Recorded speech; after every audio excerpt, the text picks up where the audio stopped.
Mahr is our next speaker. He's a personal friend of mine. He's a radio talk show host in Seattle. He'll tell himself about what he's doing. I just want to introduce him. Ted Mahr. Hello, everyone. Should I bring this up with me, or just leave it like there? Yeah, you can leave it there. Okay, great. Thank you so much, everyone, for coming here today. I have many messages to give you, and I also will have time at the end, too, probably, if you'd like to ask questions. And what I was going to say is I'll be bringing in Professor Albert Einstein, Mahatma Gandhi, President John F. Kennedy, his brother, Senator Robert F. Kennedy, and some other... Yeah, turn that one on as well. Hello, can you hear me now? Is that turned on, Scott? It is. Okay. Is it up and Is up? there a red line? Yeah. Yeah, Red there's light's a red. I can just talk. Anyway, I'll be bringing in some wonderful and You could just sit down spirits and talk to the mic. during my talk, and if you have any questions, be sure to ask me. The messages that I get on the other side is that we're all powerful spiritual beings who are destined to evolve to higher dimensions, and with the help of the Supreme Being, we will help create a beautiful, bright future, not only for ourselves, but our children and our children's children. That's the kind of future we have. And one of the things I wanted to tell you very importantly is that I have been in touch with Michelle de Nostradamus on the other side, and up until about a little more than 5.5 years ago, we were on a pattern toward Armageddon and If you're going to be here, be here. Okay. Okay, I hope this rolls. Yeah, that's fine. We were on a very destructive course toward Armageddon and World War III. And actually, there were a series of books written by a famous American psychic named Dolores Cannon back in the late 80s, from 1986 to 1989, called Conversations with Nostradamus. And if you go through those books, it's very interesting because they have actual conversations with Nostradamus back in the 15th century France. And if you read through those books, it goes into great details about all the battles which would have been fought during a proposed World War III in Armageddon. But I want to tell you that I have contacted Nostradamus and been very fortunate in doing that in the last 2 years, and all of that timeline has changed. He wants you to think, I'm contacting him now, the date is December 1540. He's sitting in a room, it's a smoky room. He's got a red burgundy floppy hat on with a red burgundy cape. And he's saying that the timeline has changed, completely changed. And it's through our own free will, and we've also had intervention as well. He wants you to think of going from one point to another in a long journey. And along that journey, there's a main road, but there's also several roads going out from that main road. I'm sure if you've ever driven, I've always driven, everyone here probably drives, and you've gone from one destination to another, and you have different routes available to you, and you can take a turn off here at this exit, or take a turn off here at this other exit. And what we've done, we've taken a turn off from the exit of Armageddon and World War III, and we did that about 3.5 years ago. And what had happened is that the Galactic Alliance has stepped in, and as well as the Supreme Being, and said that they're not going to let this planet destroy it. They're not going to let us destroy ourselves. And I want to tell you that we are getting a lot of help. And my friend, Scott Lemriel, will talk about that during the next hour. But I will also touch on it as well. My own background, I come from a psychic family where it was just as easy and normal to talk to people and spirits on the other side who passed on as it is to talk to you in this dimension here. And is that better? Okay, yes, sorry. All right. Maybe I'll just talk into this microphone here. One of the most important things I learned recently was that I interviewed a gentleman from Telos, from the inner earth. Are people here familiar with Telos, the inner earth? Okay, some are. It's a Lemurian city that's been there for about 12,000 or 11 to 12,000 years. And it's beneath Mount Shasta. It's 100 miles beneath Mount Shasta. And you actually, if you're in the Shasta area, you actually see their spacecraft exiting back and forth from the south side of Shasta as they exit. They are part of what's called the Galactic Alliance. And there are two main civilizations who visit this planet in third dimension. One's good, one's bad. One's positive, one's negative. The positive ones are called the Galactic Alliance. They number 450 million planets, approximately 7 trillion entities, mostly but not all human. but they're all benevolent and they all care about us deeply. Technologically speaking, they are between 50 to 100,000 years ahead of us, and spiritually, they're between 30 and 50,000 Earth years ahead of us. So they're quite advanced, and they're far stronger than the negative forces, which are represented by the reptilians, roughly. The reptilians have several subservient clone species which act under their direction, called the short grays, the tall grays, and some other species, but they're the ones who've been active on this planet. And they actually feed off negativity. They feed off war. And but getting back to Telos, I will be going to Telos next month, and I have interviewed their high priest. And what he told me on the air was very interesting. He said that we are all gods and goddesses, which I thought was just fascinating. And he did an experiment on air when I was on the radio show. It was a very interesting one. I've had tinnitus in my ears, especially my right ear, for the past 37 or 38 years. And it's from a car accident where it's loud ringing in my ears. And he did an experiment, and I want you to write this down if you like. It may help you in your own lives. He said to repeat this. He said, first think of cover yourself completely in white light or golden light, which is a healing light. And then just repeat this. Say to yourself, 5, 4, 3, 2, 1, receive from the Supreme Being or the creator of this universe, help with any particular problem. It could be a physical condition, like the tinnitus in my head. It could be help with a relationship. It could be in finding a better job, anything along those lines. And what happened is that when he had me repeat this on the air, the ringing that I'd had for the past 37 or 38 years, dramatically, it dropped down by 50% in volume. And he said if I kept doing that, eventually it would go away. And that's significant to me because I've lived with it for a long time. Along those lines, when I was listening to Michiko Hayashi's beautiful presentation yesterday on the Emoto Peace Project, I want to tell you a little short story of my own experience with Dr. Emoto and our power as powerful spiritual beings. And that happened on July 25th, 2014 at 3:30 p.m. Seattle time. I had Dr. Emoto on my show, and he went through his research and how positive thoughts affect water crystals positively, creating these beautiful crystals like snowflakes in the water. And I said to Dr. Emoto, I said, well, that's wonderful, Dr. Emoto, but would it work to help create world peace? And he said, most certainly. Well, at the time, back in July of 2014, there was a lot of battles happening between the Israelis and the Palestinians in the Gaza Strip. And so I said to Dr. Emoto, I said, well, let's do an experiment. Let's send love and light to the Palestinians and to the Israelis fighting in the Gaza Strip.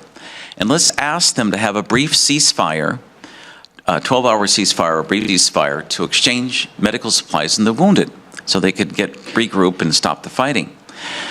And we did the experiment, and I asked all my listeners worldwide to join in that experiment. And that was at 3:30 p.m. Seattle time. The show ended at 4 p.m. I drove back to where I was staying that night, and at 8:30 p.m., I almost never turn on CNN, but something prompted me to turn on CNN when I got back. I turned on the TV just at that very moment, just as I was turning on the television. Do you know what happened? Anyone here like to speculate what happened at 8:30 p.m.? The Israelis and the Palestinians agreed to a brief 12-hour ceasefire to exchange. I get choked up when I think about it, but to exchange the wounded and provide medical supplies, both sides. And I said, my God, the experiment worked. I contacted a bunch of news organizations around the world. Nobody reported on it, but that's okay, because I intuitively I knew it would work, and it worked. And since that time, on almost every radio show now, I always do prayers for Fukushima because I know it helps, and I've been told by the Galactic Alliance that it does help clean it up. And this is the thing. We have to realize that we are powerful spiritual beings destined to create a far beautiful and much happier planet. I will be bringing in President Kennedy here in a few minutes, who has some wonderful messages to give you as well about our timeline and what he sees in the future for us. But with that, what I'd like to do is take this opportunity, as I do every week on my radio show, and to send love and light to Fukushima, the people of Japan, Michiko Hayashi, and the Emoto Peace Project, because it does help. And it's a very short prayer. It's called the Pono, I hope I pronounced that correctly, by Dr. Emoto. It goes very simply. If you could repeat it after me, I'll do it 3 times. And as you do it, send love and light to Fukushima, because it really does help. And with this, Dr. Emoto, who just came in, tells me that we can do more to clean up Fukushima and the radiation around Japan in one little short prayer than all of what TEPCO's done, Tokyo Electric Power Company, has done in 5 years, because it's beyond their capability. And one of the lessons of Fukushima is that we have to look for spiritual answers for the problems of the world and leave the third density behind. And this is something that actually governments, I think, would welcome across the planet, because they don't know what to do. And I think that's one of the reasons why governments don't mention it and the media doesn't mention it. It's easier to stick your head in the sand sometimes and avoid a problem than actually address it head on. But by doing this simple prayer and thinking positively about the outcome, we can change we can clean up Fukushima. So the prayer is very simple. Water, we are sorry. If you could repeat this.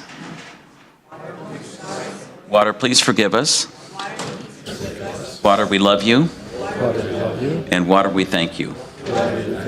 2 more times, please. Water, we are sorry. Water, please forgive us. Water, we love you. And water, we thank you. And 1 more time, please. Water, we are sorry. Water, please forgive us. Water, we love you. And water, we thank you.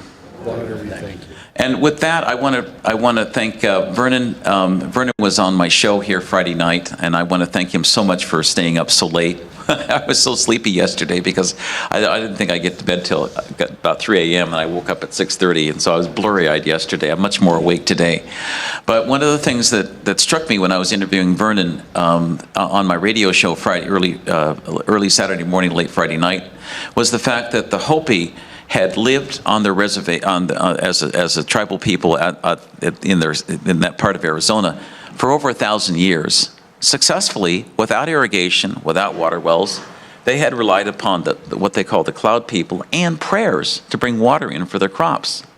Now, if they had followed typical Western agriculture, they wouldn't be living there now, because it wouldn't have been survivable. But their techniques of prayer and power of intention have allowed them to live there for 1,000 years or more. And I call that success myself. Also, too, notice that they don't use any genetically modified corn that causes cancer and other health problems. They use organic corn, and it's an example of a way to live in society. And I think that as we become more spiritual, we will find solutions to the world's problems. And this is what the meaning of Fukushima. You know, one of the meanings. The thing is whenever you have a bad situation, I always try to look at the positive side of things. It's difficult sometimes. But with Fukushima in particular, you have to ask yourself, well, what's the meaning of all this? The meaning is that we need to become more powerful spiritual beings in order to correct the situation. We are getting help from Fukushima. One of the things that happened is that after Fukushima, back in March of 2011, there was a huge plume of radioactive water coming directly to the U.S. West Coast. It was supposed to hit Seattle in the spring of 2014. So just before it was going to hit in April of 2014, I went out and had water sampling tests done on the waters off Seattle on the Pacific coast. And I sent the water to laboratories in the state of California, Governor Jerry Brown's office, and the University of Wisconsin laboratory in Madison, Wisconsin. And when the results came back, anyone like to guess what they found? It was completely gone. Vanished. Here was this radiation that had been coming toward the West Coast for more than 4 years. And if it hit Seattle, I guarantee you, I wouldn't have been sitting here right now, and neither would Scott, because he lives on the West Coast. And because there would have been a lot of deaths as a result of that. But it was gone. So I scratched my head, and about that time I met Scott. And I said, Scott, what's going on? And his friends from the Galactic Alliance had stepped in and cleaned up the entire Pacific. And I was told that cleaning up radiation is no big deal. Well, I guess if you've been around for 3 billion years, it's no big deal. So it's no big deal to them, but it's a big deal to us. Now, I've been told they haven't cleaned it up 100%. And anyone like to know why they haven't? I mean, they could. Because the thing is that they cleaned it up completely, then they said that we might repeat the same mistake, God forbid. So they're leaving a little bit there for us to join in prayers to clean it up. And I was told last summer, when I was visiting James Gillian's ranch at Mount Shasta, Washington, the Galactics came in and gave me this message. They said they wanted me to talk about this on my radio program every week, to ask people to send their prayers in love and light to Fukushima, and ask them, the Galactics, to come in and clean it up. And they would do that for us. And as you can see, I was in Fukushima last month, actually, doing prayers with Michiko and the wonderful people from the Emoto office. And I mean, other than the fact that there are areas that have been rebuilt, you can't tell there's anything different from Fukushima and the radiation. Very quickly, I want to digress. Fukushima itself was not a natural event. It was actually a nuclear bomb placed at the bottom of the Sea of Japan, which created a tsunami coming into the Fukushima area. And I think, as I mentioned the other day, the safety contract for those 4 nuclear reactors were actually operated by an Israeli company, which shut down, incredibly, they shut down their safety systems 1 hour before the tsunami hit to make sure that there would be a nuclear accident. This sounds Machiavellian. You won't hear this in the major press in the United States and elsewhere. I don't know what kind of excuse they gave, but it was they had shut it down completely. But it didn't work. We're still alive. All my friends in Japan are still alive. What a beautiful country that is. But we're all still alive here on the West Coast and in Canada. They tried to kill us. Sorry, didn't work. And so it's a little bit like, it's funny. When you think of the negative entities on this planet, it's a little bit like looking into a basement and there's a bunch of rats scurrying around. You shine the light on them and they all scatter. That's what's happened to the negative entities. So I don't worry about them at all. And like Scott said, we are being protected. For those of you who coming from a psychic family, as I said, it's easy to contact the other side. I do a lot through meditation. And during the past 22 years, they've given me numerous tests where they've given me messages. And when my foster mother was alive, they would give me tests, and it was like, did you get the question that they asked? Did you get the answer that they gave you? And so after years and years of practice, basically, I was able to tune in to the other side, which I do now. If you'd like to try it sometime, just see me, or you can just do it meditation on your own. Drugs and alcohol will affect your ability to tie in the other side. And some people back home recommend using, for example, marijuana to achieve higher spiritual states. And it's a mistake, because what happens is that marijuana does open up your consciousness, but it leads you into the lower parts of the fourth dimension, which you have a lot of negative entities there. And even good people can become quite negative after using pot. So I don't recommend it, but I don't believe in telling anyone else to do. I just make my suggestions. President Kennedy is coming in now. Before he was assassinated on November 22nd, 1963, he says that our planet was slated for an ascension into the higher dimensions. And if he had lived, by now we would have been exchanging ambassadors with other planetary civilizations on this planet. Our longevity would have gone to at least 200 years. Money as a medium for exchange would have been greatly reduced, because much of the people's needs would have been provided for with things like free energy and medical care that actually works. We've been tinkered with, he said, in the past by other alien civilizations, and our longevity has been greatly decreased. This is coming in from other sources, but on a normal human planet outside of this one, people live generally 1,000 years. And I mean, think of it, we live maybe 80, 90, 100 years, and then we're babies in the universe, where they call us spiritual babies outside of this planet, which is unfortunate, not through any fault of our own, but just when we're learning things about the other side and spiritualism, the power of love and the power of gratitude, then we pass on. And then we forget when we wake up, when we get reincarnated again. So it gets in this kind of cycle.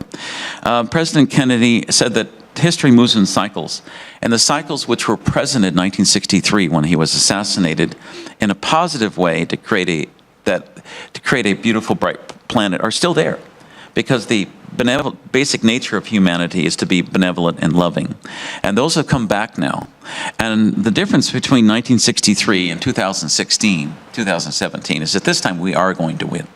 And we are getting help from outside. A lot of angelic sources, and as well as the Galactic Alliance, have stepped in to help us. And one important thing, the difference between 1963 and 2016 is a big one. Would you like anyone like to take a guess as to what that might be?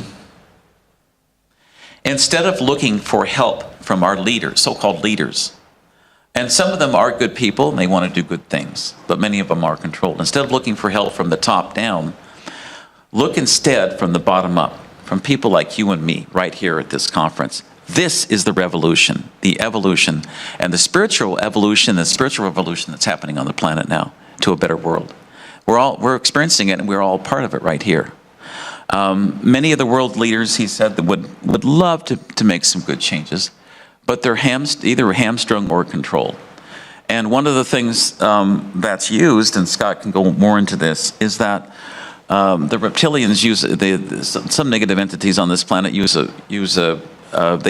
implants to implant people to control them to act in a certain way that's contrary to their best interest and the best interest of humanity. But I want to tell you, good news is that those controls are slowly being removed. And the fact that you're here today is really good news. Now, we've talked about, Scott's talked about how there are Galactic Alliance ships here. Often they will disguise themselves behind clouds. And when the shaman was doing his drumbeat a couple nights ago, Michiko took a picture of a rainbow-colored cloud up in the sky. Now, how many here have seen rainbow-colored clouds before? Okay, wonderful. Those are actually camouflage mechanisms for benevolent UFO craft. And you'll know right off the bat, because usually a rainbow-colored cloud, you don't see one normally. But they're there. And that was one way that they showed themselves. The Earth is like a school, and we're all here to learn lessons. And this is a hard school. According to my friends on the other side, this is one of the most difficult schools in the entire universe to go through. It is. It's not easy here. You have to deal with a system that uses money. There's a lot of injustice here. But you have to keep, what they say is you have to keep your eye on the ball and remain positive no matter what happens. And that's one of the soul lessons, actually, that I've learned myself. And there's also something, because we are powerful gods and goddesses, we have to recreate with the Supreme Being the kind of future that we want. And if you want a positive future that's full of happiness and joy, not only for ourselves but our children, our children's children, then you want to think positively all the time and visualize a positive future. It's a very powerful technique, and it's ones that I use all the time as well. One of the entities that I've come in recently contact with is Mahatma Gandhi, and Gandhi was able to kick out the British in 1947 through peaceful, nonviolent means. And the other thing that he used too is a positiveness about the future, about India, about the world as well. And he's saying this with great sincerity, that if you want to create a beautiful world, you have to not only visualize it, but be the change that you want to be. And on an individual level, that means treating your your friends and family with love and respect.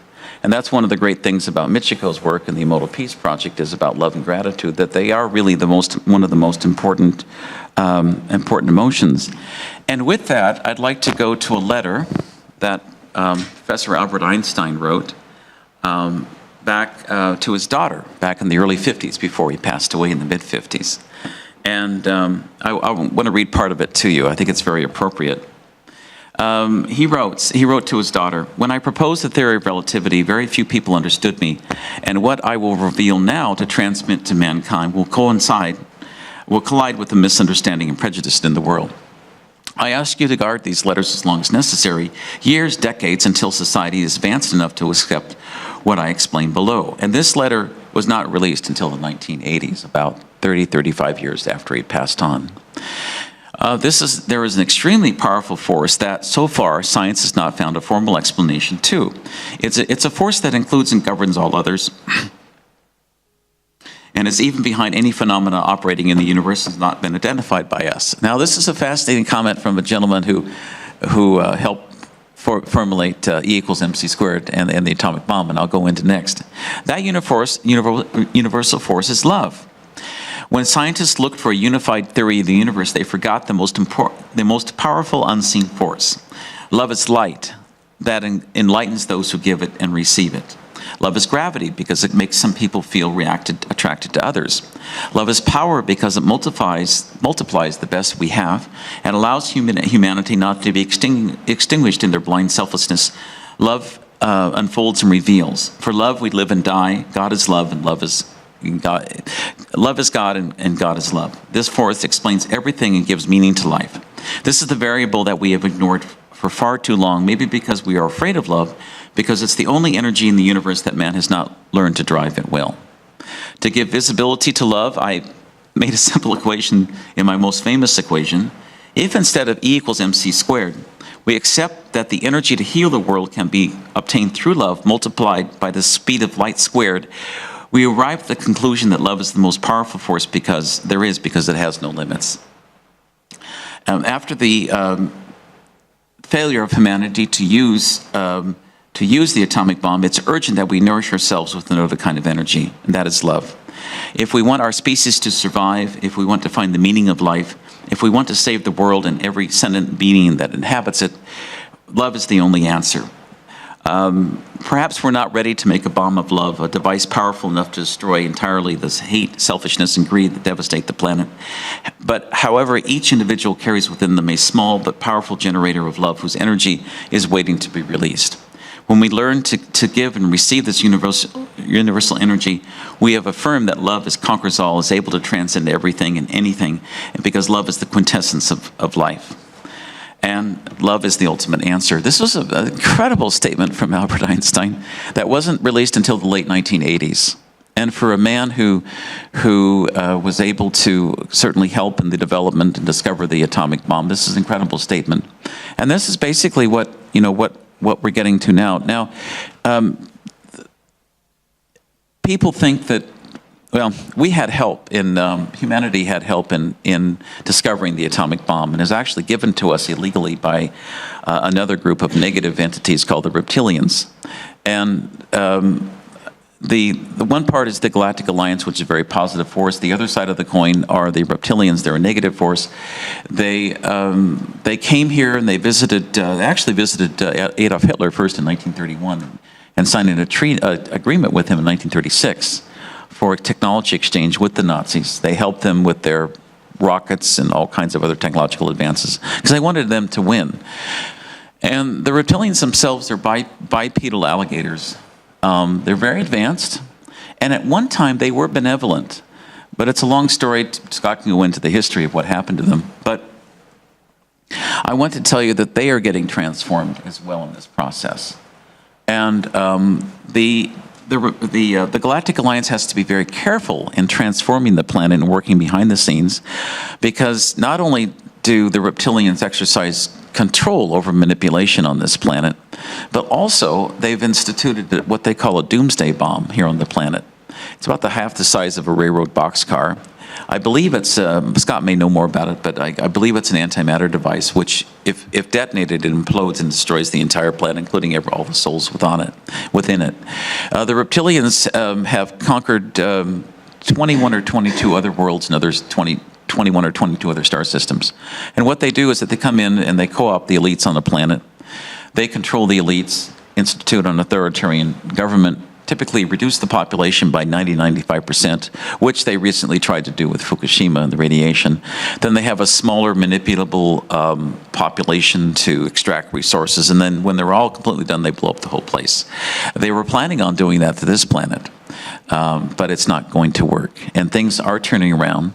And but I wanted to tell you that we have a very, very bright future ahead of us, and all the spirits on the other side are extremely pleased that you are all here today. I've also been in touch with J. Robert Oppenheimer, of course, who helped with the atomic bomb, and he considers it, like Professor Einstein, one of the worst mistakes of his life. Professor Einstein later said he wondered he would have been much better been a cook or work in a restaurant than help with the production of a bomb like the atomic bomb. I have more to say, but are there any questions quickly from any of the audience you'd like to ask any of the great spirits? Go ahead.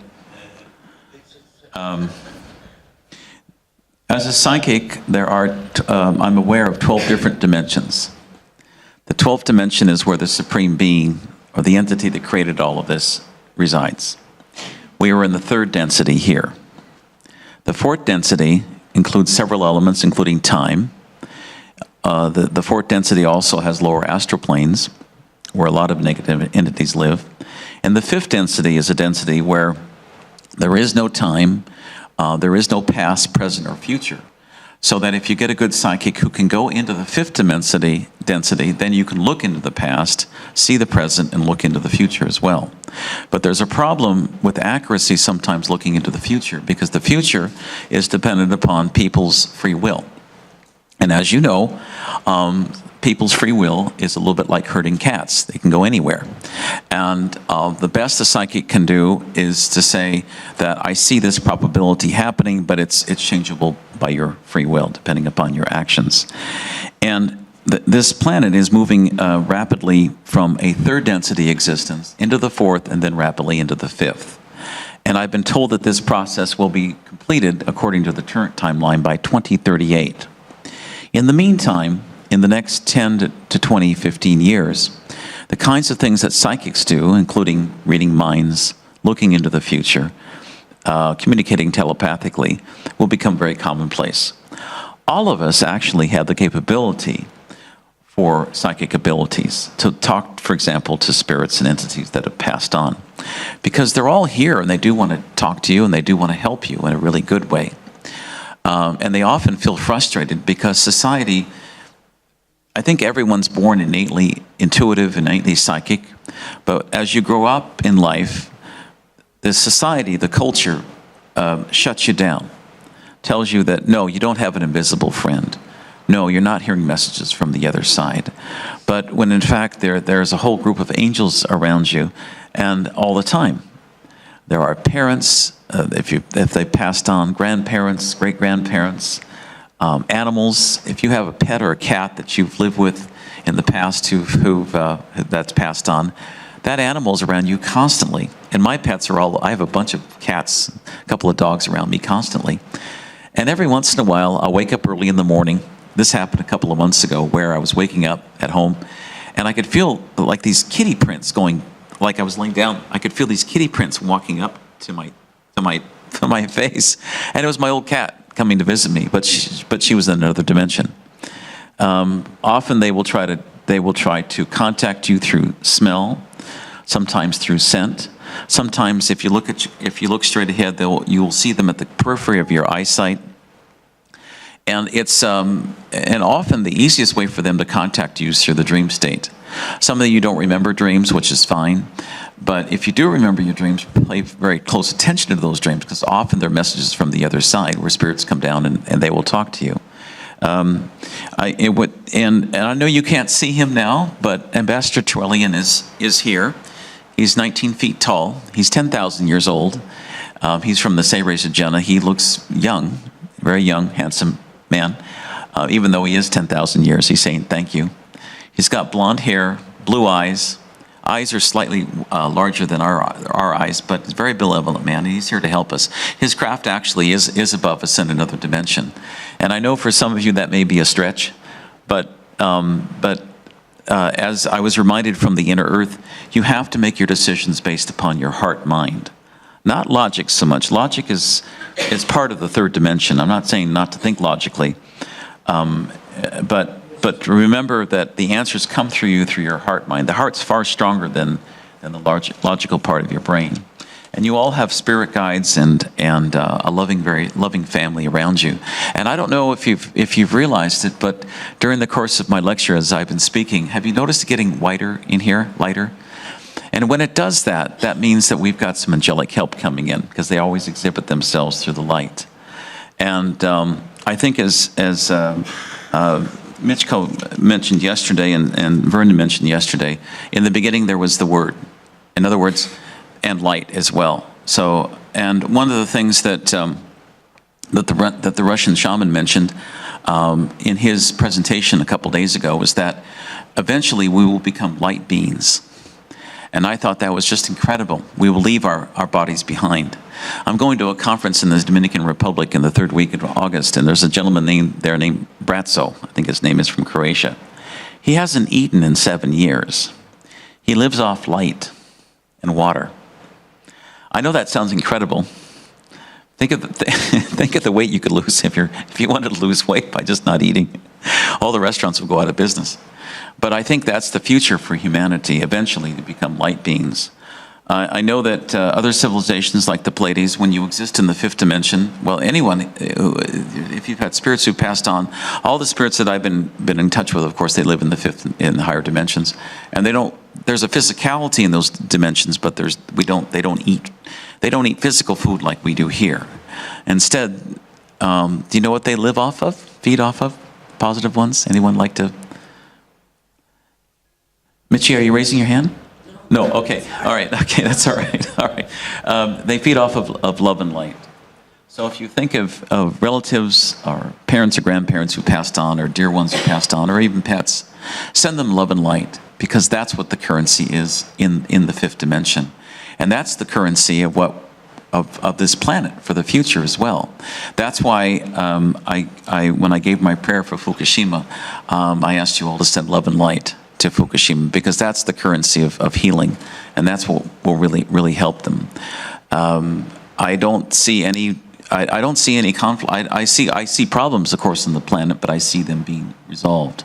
I don't see a World War III, and I think we are going to solve global warming. The help's there, and there's no problem that's insurmountable as long as we stick together and work together as a species to help each other out. And it's not competition for the future, it's cooperation. And it's not disharmony, it's harmony. And it's not hate and greed, it's love and selflessness. And putting others first is the most important thing, and it's being service to others, not service to self. That's what's going to turn this planet around, and that's the future for humanity.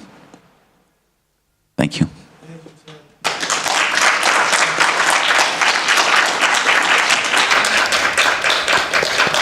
Any questions, or you'd like to ask any of the spirits a question?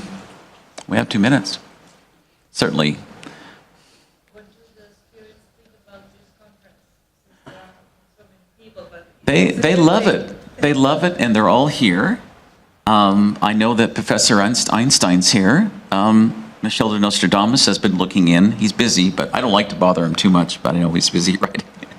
Actually, much of what the image that I got from from Mr. Nostradamus about 6 months ago is that he was sitting in his study, and he'd taken all his old quatrains about doom and gloom, World War III, crossed them out like this, and he put it aside.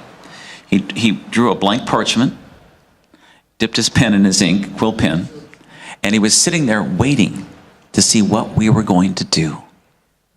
And he has started writing. And he started writing some very positive and beautiful things for our future. And you know what's caused him to start writing? Look at yourselves.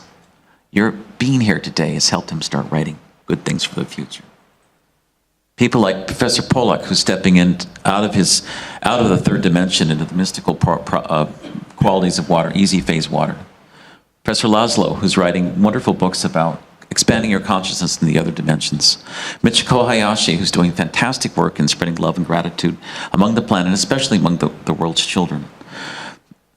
Manuel Eiter, who's doing spiritual films to teach people the value of spiritualism in the world. Tetsu Shiratori, who's done wonderful films on ignoring the power of prayer, and now is doing a fantastic movie on Edgar Cayce. Yanni, who sponsored this this wonderful conference, who sincerely wanted to make a difference in the world, to plant the seeds for the future, for a wonderful, bright future. Vernon, who's taught us all, and me especially, so much the power of prayer and a sustainable agriculture in a very tough part of the world, where Western agricultural practices simply would not work and they would not exist. Michelle, who's on Touch with the Other Side, who has a fantastic radio and website that teaches spiritualism throughout the world. My friend here in the first row, who's trying to raise awareness about. This should be critical too. That's part of growth. Well, I try to remain positive because there's so much negativity out there. Believe me. Emma Louise Hansen, who's come out of the closet and is now talking about her friends from Andromeda. I met Louise 2 years ago in Norway, and I said, Louise, you have a fantastic message for the world. And I want to support Louise and her friend Meredith in their quest for spiritual awakening and journey. Andreas, who has technology for a car based upon water. I mean, imagine. There's so many people here. I'm sorry, I don't remember your name, but Rita, who's organizing a UFO meetings in Stockholm, Sweden. Marco, who I've been in contact with the last couple of years, wonderful man seeking spiritual advancement. Your work with the shaman, that's fantastic. I mean, I've never seen anything like it before. Some people who and your work as well in Finland here with the UFOs. So please, Orion, of course, who's here, who told me about the wonderful story about the cat he met some years ago. I'd like to, Orion said that he'd met a cat who actually was in exile from another planet, who escaped to Earth, and he was very happy now. He was a former scientist. Actually, that would be an interesting movie to have on, Emmanuel, the Cheshire Cat. But I've tried to get the cat on my program, but he's been very secretive about where the cat is. I haven't been able to find him. But I hope to get him on my radio show soon. But if Last seen in Santa Barbara. you have? Okay, we'll have to go down and do some filming. Maybe we can meet Tetsu there. We could have it in Japanese. Tetsu, you could do a film. And you could do it in French. Yeah, the French cat. But